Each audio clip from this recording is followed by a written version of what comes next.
काय म्हणताय, मजेत ना? तर आज आपण पाहणार आहोत कैरीचं पन्ह. मी कैऱ्या घेतलेल्या, तिथे मी कोल्हापुरी कैरी घेतली आहे.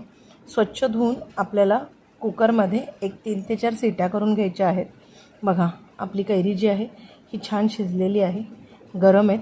थंड करून झाल्या की यातला आपला हा जो पल्प आहे तो आपल्याला काढून घ्यायचा आहे. बघा, हे ना मिक्सरच्या भांड्यामध्ये बारीक नाही करायचं, मग ती तेवढी मजा नाही राहत त्याला.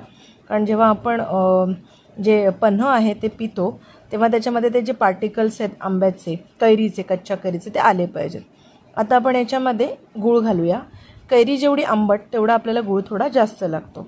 आता हे मिक्स झालं की थोडीशी चवीपुरती आपल्याला साखर ॲड करायची आहे.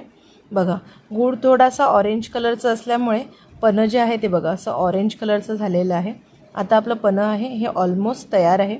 चवीप्रमाणे आपण याच्यामध्ये थोडंसं मीठ टाकू आणि स्वादासाठी याच्यामध्ये आपण वेलची पावडर टाकलेली आहे. आपलं पन्ह जे आहे हे तयार आहे.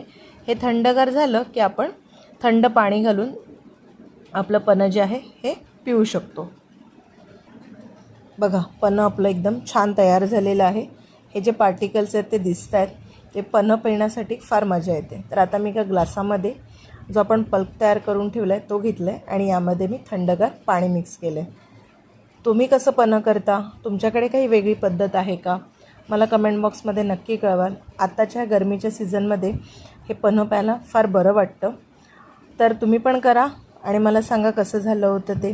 अशा सोप्या सोप्या रेसिपीज पाहण्यासाठी माझ्या चॅनलला लाईक करा, शेअर करा, सबस्क्राईब करा.